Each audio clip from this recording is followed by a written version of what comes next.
Welcome to the Reschool'd podcast, the show that discusses all the things that schools may have missed, with your hosts AJ Kuti and Jason Gordon. Hey everyone, welcome back. Welcome back to the Reschool'd podcast, the show that discusses the things that schools may have not prepared you for. Again, I'm AJ. Jason sitting across from me. Jason, how you doing? Doing great, AJ. Jason, is there anything weighing heavy on your mind these days? Well, the summer is coming to an end pretty soon. I'm teaching this summer. I think you are as well.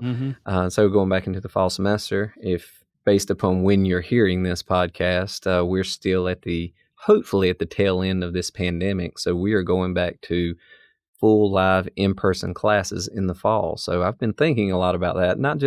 I'm fully vaccinated. I'm not scared in that way, but I am thinking a lot about how I'm going to change things in the classroom, what I've learned over the past year. So that's occupied a lot of my time over the past week or two. Yeah, I think mine's a bit heavier because, we're a country we have our English language. This is a very eloquent language, and we're known for, we make up words every year that's added to the Oxford Dictionary. And it chapped my hide this past week. I was thinking about this. If I were to tell you that we were eating chicken salad, what am I having? You should be having diced up or pulled chicken mixed in with mayonnaise, probably a little something crunchy like celery put in there. Mm-hmm. But I like it with, some almonds or something like that to give it a little crunch. You lost me there. Maybe some raisins, craisins, or sliced grapes. So I hate the fact that when I tell somebody I'm having chicken salad, I have to explain to them that I'm having the lettuce with grilled chicken on top of it with a salad dressing, or the chicken with the mayonnaise. Why can't we come up with a word for each of those that lets people know that this is what I'm having and not having to make the explanation of which one that you're actually having? Well, you just I worked in the restaurant industry for a long time. If you told me chicken salad, you're getting a chicken salad sandwich or chicken mayonnaise-y chicken salad. Is it the grilled? You told me grilled chicken salad. Oh, okay, that's it. Okay. You're getting a salad with with a piece of grilled chicken on I was top. trying to figure out, but you can have chicken salad that's made with mayonnaise, but with grilled chicken. Absolutely. And yeah. So we're still back to square. Anyway. Well, I will say this. Most chicken salad, you want to do it right, you need to boil the chicken. It needs to be pulled, right? Or slow cook it so you can pull it better. The pressure cooker. Yeah, absolutely. Well, this is the one that I've had on my calendar for the longest marked because I'm super excited because we're going to be talking about the fun aspect of college. So in the last one, we talked about how to get the most out of your college career, but from the academic side. This one, we're going to be dealing it from the non-academic side, the fun side, what we consider, I guess, if you want to be technical and not be too casual, the extracurricular side. But we all know it as the fun side, really what we go to college for outside of academics, what we really first think about it. So I'm elated. This is when I've got the most notes and ready for this one. This one might actually take us a little bit longer than 35 minutes. You've been preparing your entire life for this one, right? I have. I've been practicing and everything just for this one moment, this one podcast. Your entire college experience was built up to tell people what fun they can have in college. Amen. I'm coming from the other side of the fence. That was not my college experience.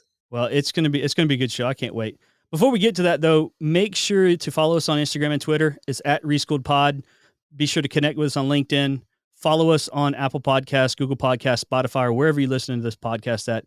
And also be sure to visit our website. It's reschool'd.com. That is RESCHOOLD.com. There is no ED at the end.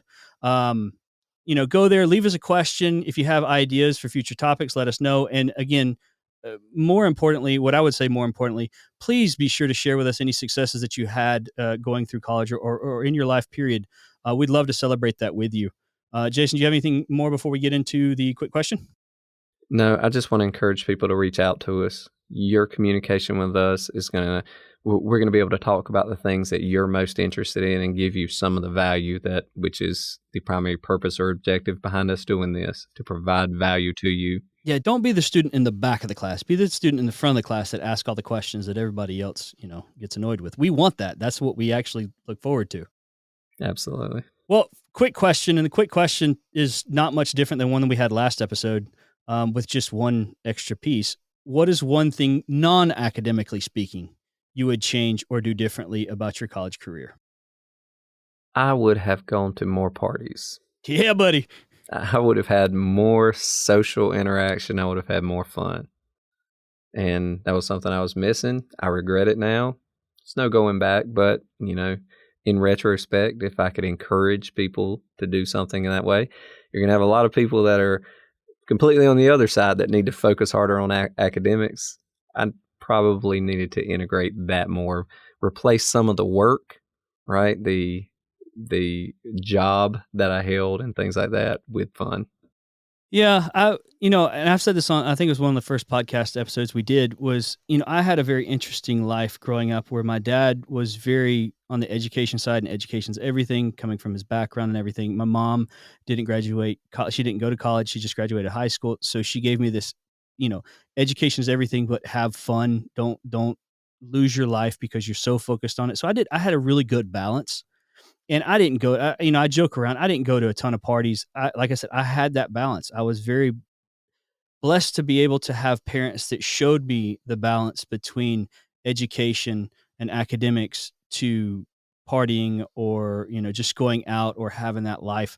I wouldn't say I would change much of my college career in that aspect. I look back and that was the fun time of my life. I mean, I absolutely loved it.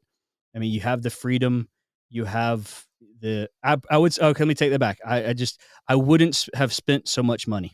Oh, that is a great point to bring up. Yeah, I would looking back, that is probably one of the areas because of the traveling, because of the, going to parties and certain drinks are not necessarily cheap, although you can get the cheap one and make them at home. I probably wouldn't have spent so much money. Hmm. See, I was probably the cheapest college student you'd find. I didn't do much on the partying side. I saved money at every turn. So once again, I missed out on a lot. Something that would have been very developmentally beneficial to me. I just missed it, right? I took advantage in ways other people didn't. But once again, just looking back, that's something I could change. And I got a lot of ways I would have changed it. Yeah, I think this podcast is when in my head, when I first kind of came up with this and I presented you the idea of saying, let's do this. In my head, it was a good representation of what I went through in my life. We don't want to tell the people who are the listeners to this show, we don't want to tell them that college is everything, academic is everything, education is everything. We also don't want to tell them fun stuff is everything, party is everything. It is that balance. And so that's what we're going to be doing today is we want to give you the balance. We don't want to say, don't do these things. We don't want to tell you that these are bad things. We don't want to tell you that academics is the only good aspect of college because it's not. This is where you learn a lot about yourself. And so that's why again, why I love this podcast idea is because we want to give you all the facts and you can make the decisions kind of on your own. Sure. And on this one, I think you and I come from extremely different backgrounds. I feel like I'm the expert on this one. Right. Yeah. I mean, you know more about the fun aspects of college, right? You had a great balance. You had that influence at home that was able to steer the ship for you. With me, I didn't. It was just a huge fear of failure. So I abandoned the fun aspects early on and focused almost exclusively on grades. And luckily, as we talked about in a prior episode, I was able to integrate the experiential learning aspects and the really living the college life as well.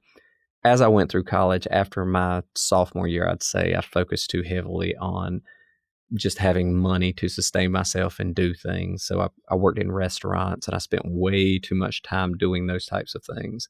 One thing different between me and you went to a smaller college in a smaller town with not as much to do.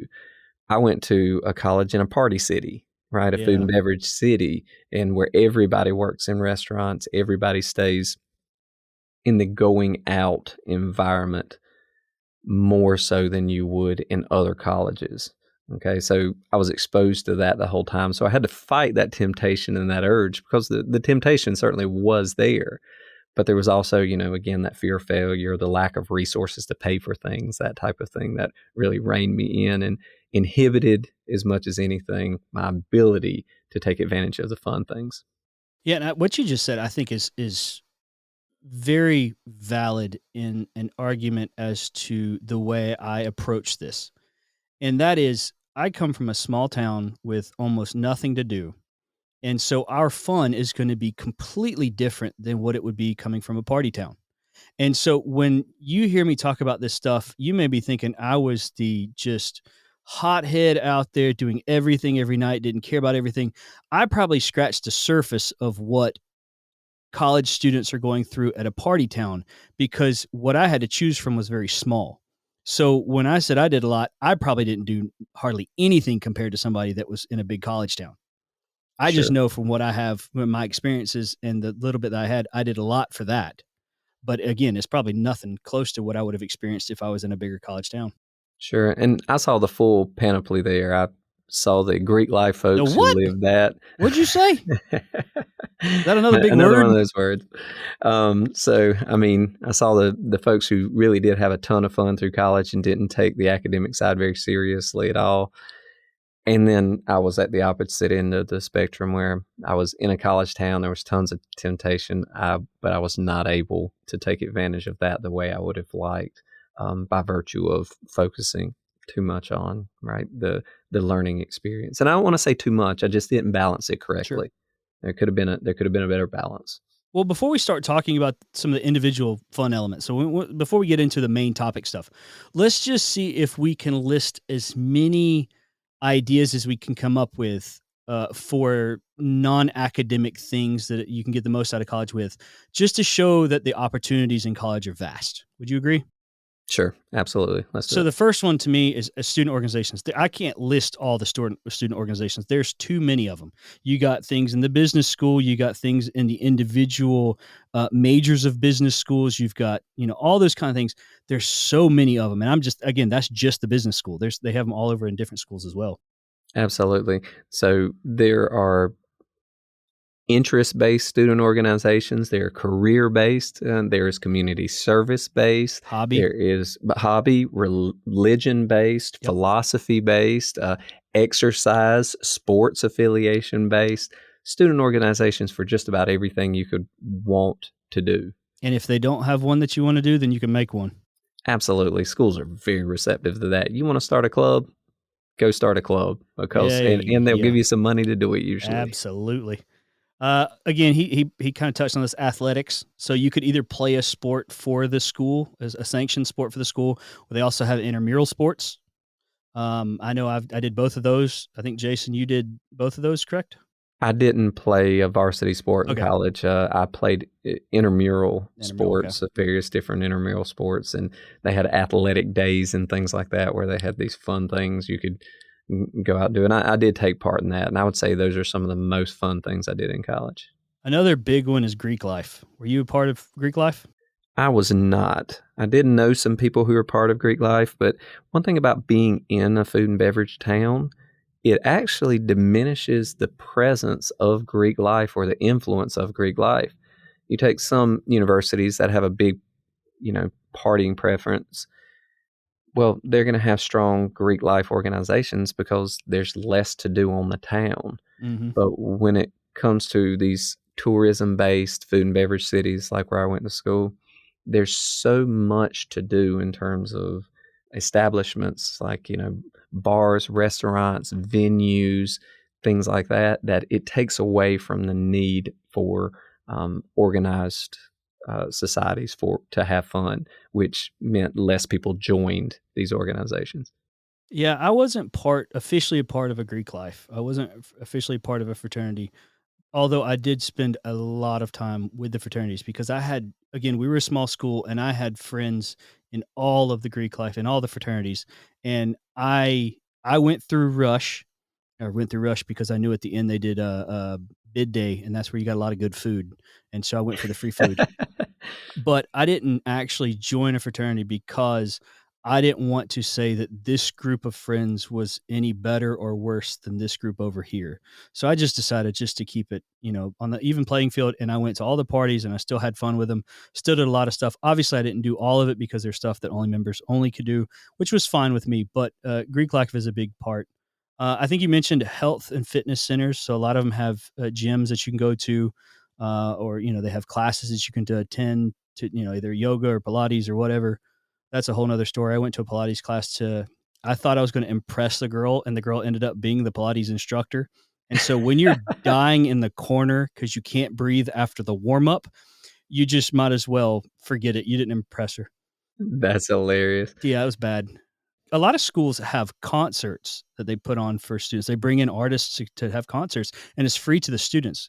My school didn't do that, but I know a lot of other ones do. Absolutely. The lots of that comes through the student organizations again, but some of it is college sponsored. But bringing really well-known artists to campus and things like that to put on shows, promoting local bands and things like that, or student-led performing groups. That's all a big part that really helps you feel like you're a part of the institution more. Yeah, and along with concerts, some of them do movie screenings, so you get to screen a movie before it actually comes out. A lot of times it's free. Sometimes you even maybe get to meet some of the cast members as well. Comedy shows. There's a thing that we do, and some colleges do it. It's called the midnight breakfast. Have you ever been to one of those, Jason?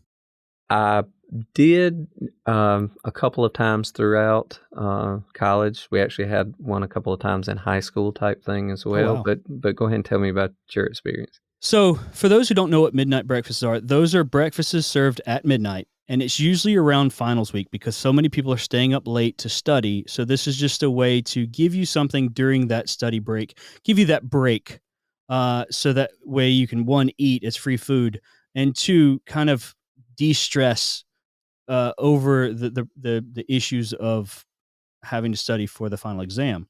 And so, it's a great thing. I actually served at a couple at our college. It was a lot of fun.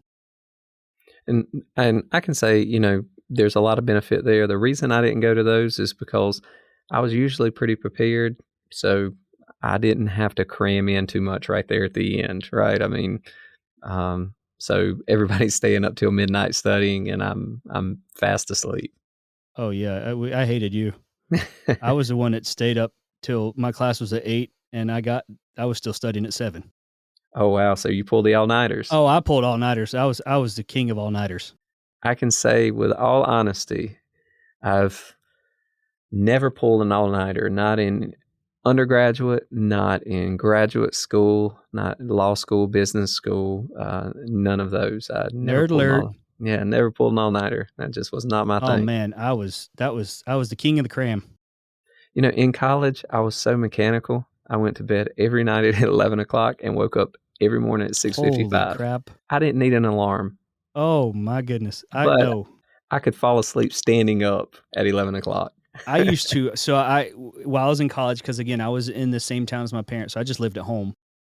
I remember coming in from the night while my dad was getting up, getting ready for the next morning. Like I would come home and he would be getting ready, and I would just be getting at home to go to sleep. That's amazing. Yeah, that was whoo, buddy. I can't do that now. I tried; it does not work. At my age now, I can't do it. No. And I'll say this, that was my early college career.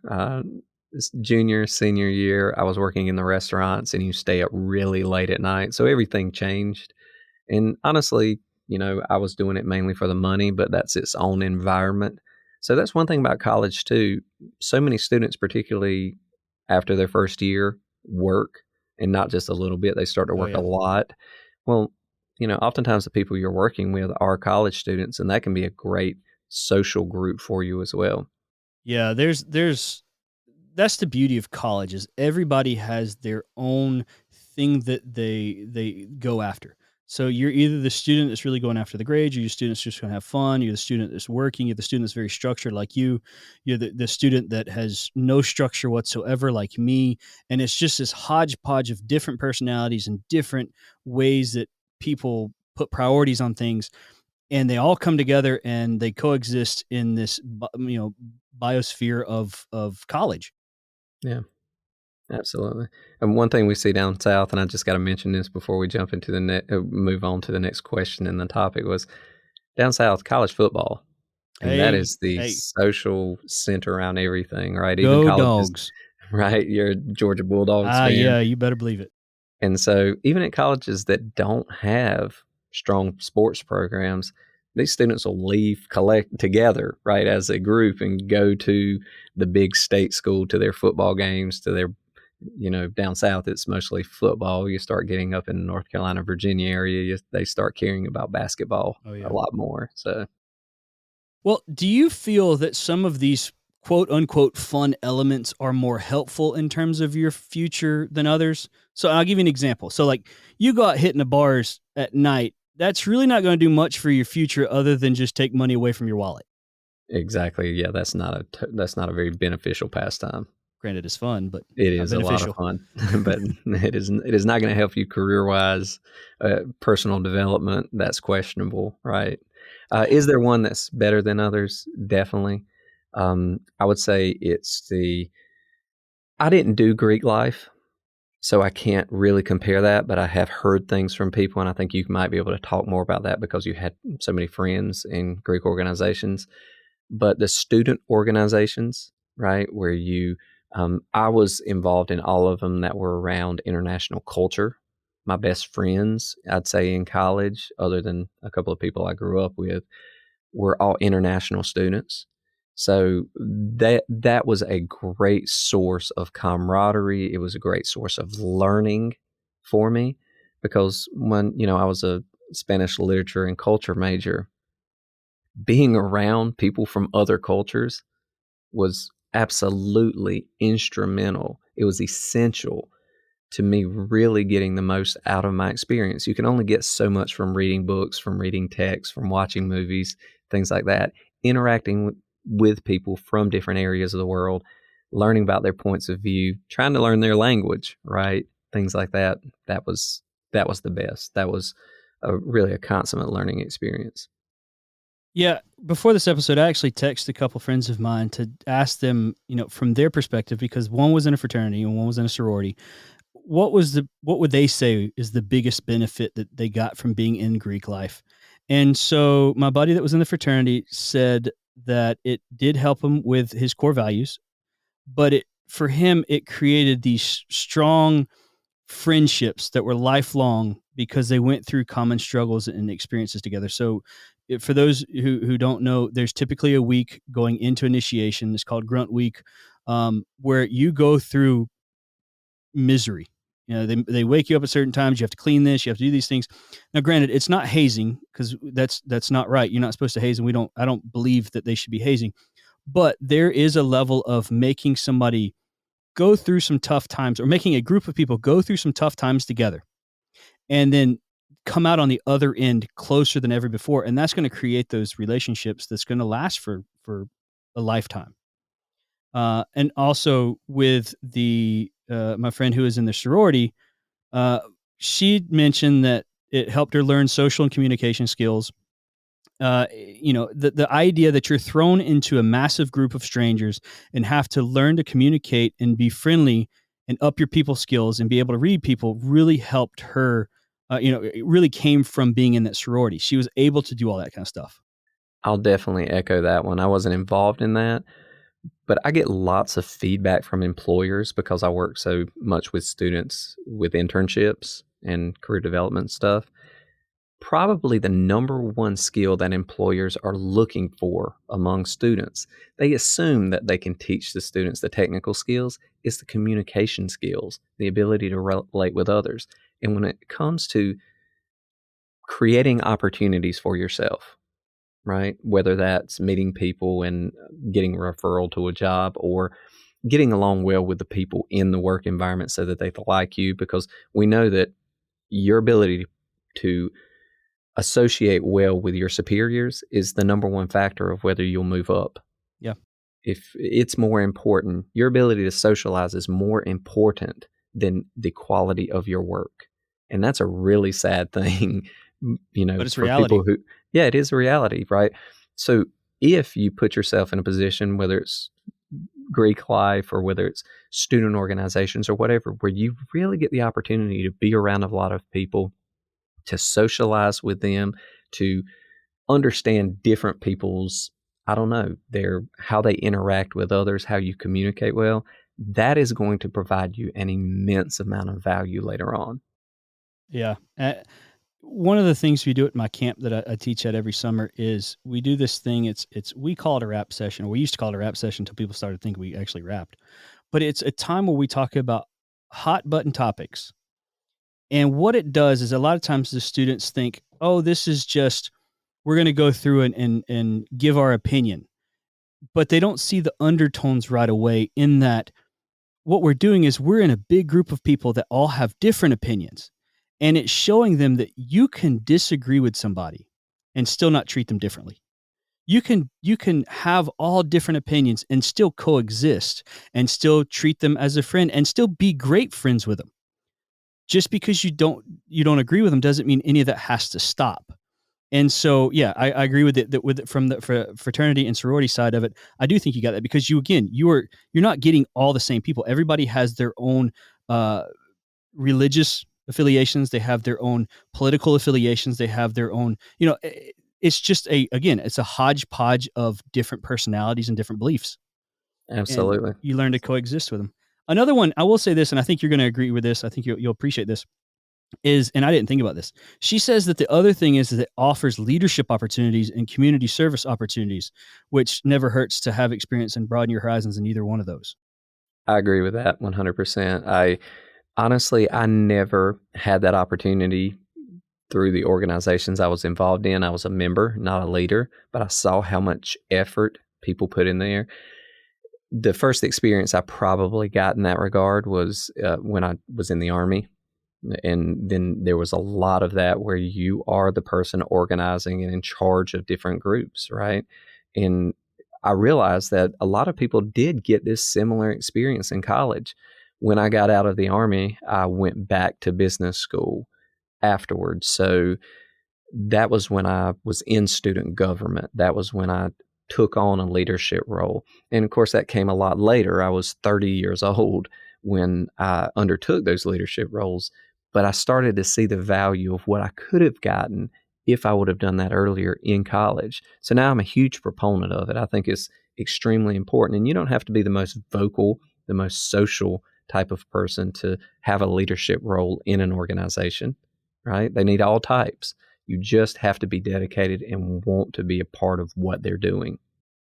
Yeah, I was really fortunate when I was going through my undergrad. I was part of a team, a business team. So we were a team. There's an organization out there that goes around trying to teach. You're spreading the knowledge of business, whether it be entrepreneurship, marketing, all this kind of stuff, and then you put it together in a presentation, and then you present it to a panel, and then they judge you on who's did the best.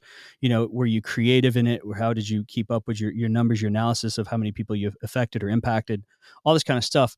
And our team we made it to nationals each year that I was president of it that one time, or my years of being in it, and it taught me more about how to be professional in given situations than I think anything else would have. Because when I say that we were presenting to a panel of judges, because we're dealing with business, at the state level, we were presenting to a panel of local business leaders, so CEOs from within the town, which was really cool. And then they asked us questions. So not only did I have to learn how to present and communicate, but I also had to learn how to think quickly on my feet and be able to answer the questions, even to the point if I don't know them. But going to nationals is one of the coolest things I had ever experienced, because not only am I presenting to a bunch of judges, but now these judges are Fortune 100 CEOs. I was able to also sit at a roundtable discussion and talk with the CEO of, at the time, Walmart International, Bic Pens, Campbell's Soup, Coinstar. I was able to sit at a table and actually just have a conversation with them, with I think 5 or 6 other students in that organization from around the country. But be able to do that, it was amazing. Wow. You are the example there. You made that experience happen for yourself. That wasn't something that the college handed you. It was something you had to develop, organize people around, and then the benefits, the networking opportunities that you created there were incredible, beyond what you would generally be able to expect from any environment. So that's a testament to what students can do if they approach. And we talked about this in a prior episode. If students approach the structure of college with the idea that they can make it what they want, they can really create opportunities for themselves like that. Well, and I will say, I was in it one because my dad was the one he was the advisor. So it was still run like a student organization. So we still had president, vice president, but he was the advisor. And so I kind of knew what was going into it. And there was a lot of fun things that they did. But I will say some of my teammates, when we were going through, I think I know two of them off the top of my head that got a job with one of the companies that the judges was a part of. So it went Wow. right into that.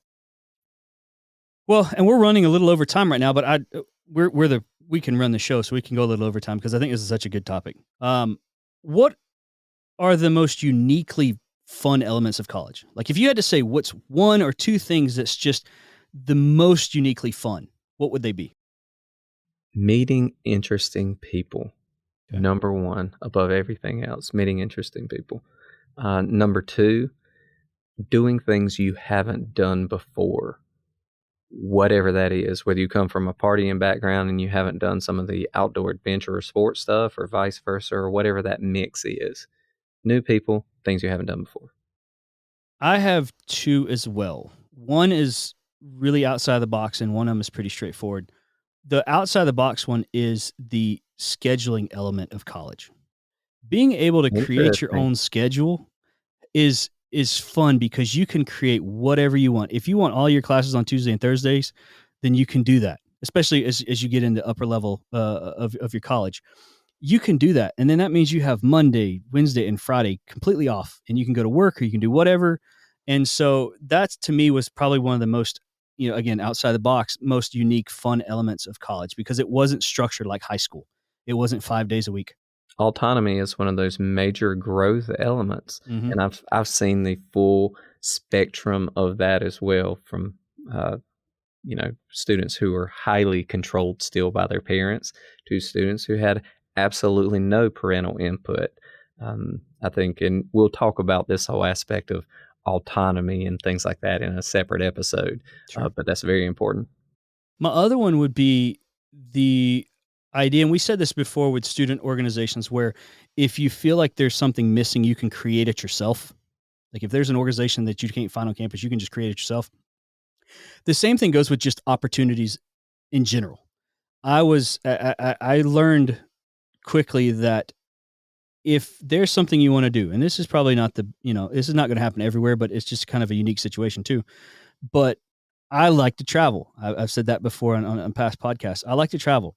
So I was able to look at student organizations that had travel opportunities and use those memberships, use those organizations to be able to go travel with them, whether it be for a service project or a learning project, or, I had the ability, a buddy of mine, he had the outdoor adventure club, which is like, rock climbing and this and that. We did a bunch of rock climbing, but we decided we were going to go kayaking. And so we kayaked from the Georgia Florida border at Lake Seminole all the way down through the Apalachicola River to the Gulf. So we Wow. kayaked through Florida to get to the Gulf, and it took us about 5 days to paddle, and it was at the more or less at the expense of the Outdoor Adventure Club because we were going to go clean up as we paddled. We're cleaning up the environment, but it was just a cool thing, like to for me to say I paddled that, which it's not that big of a deal, but it's just an accomplishment that not a whole ton of people do. And it was just a fun kind of thing to see and experience.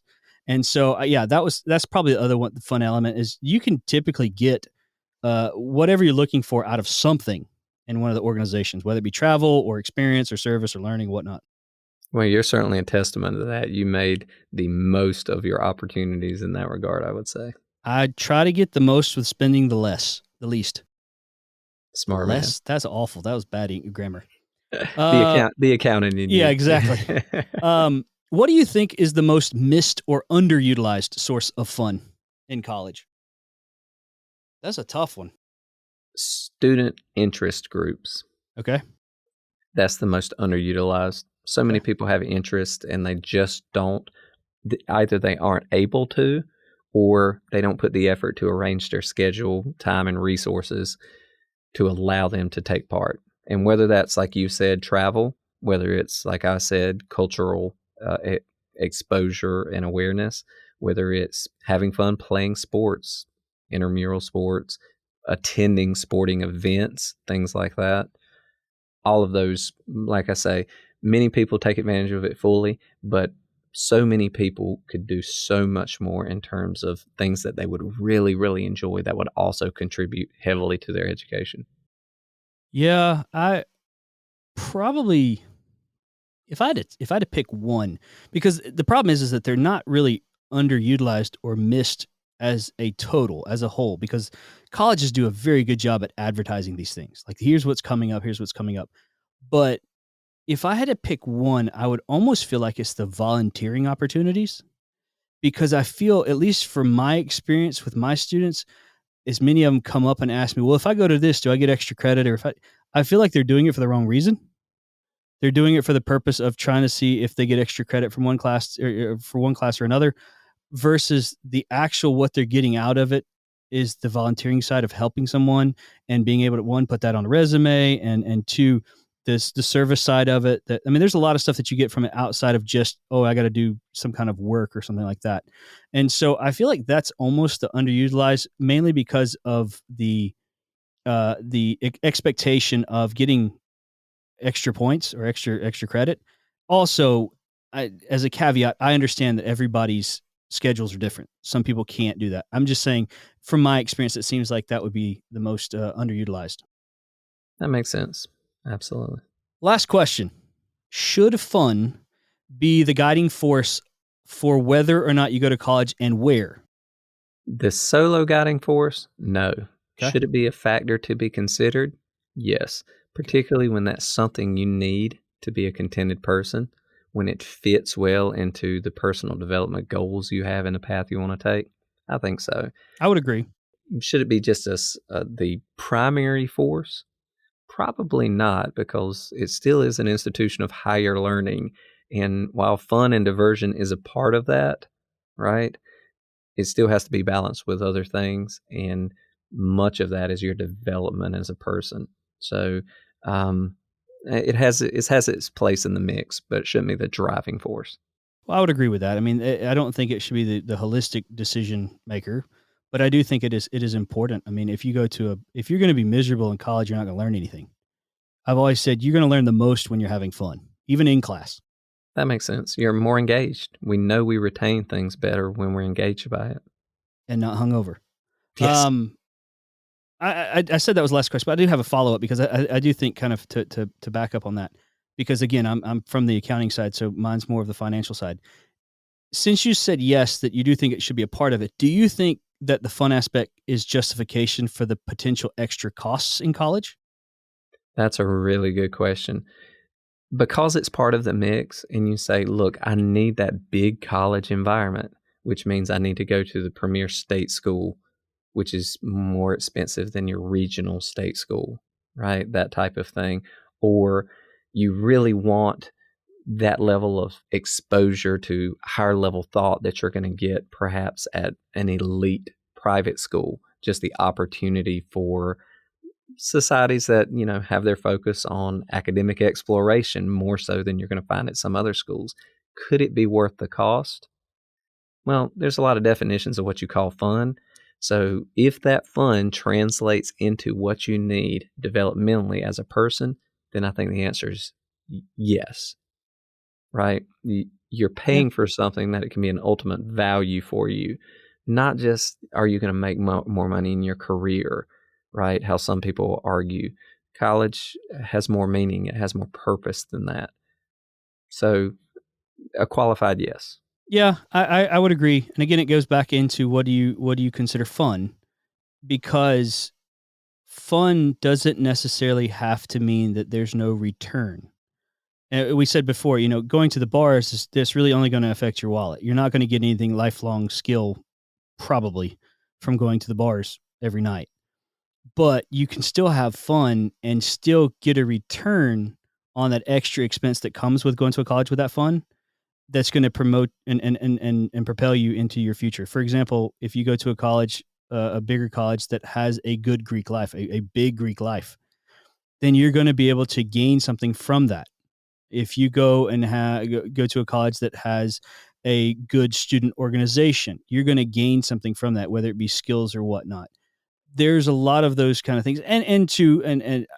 I guess I can argue the fact that if you go to a party town where there's lots of bars, you can get something out of that too. That's outside of the effective wallet. But there are things that you can get from college, from the fun aspect of college, that would justify a potential extra cost or increase in cost.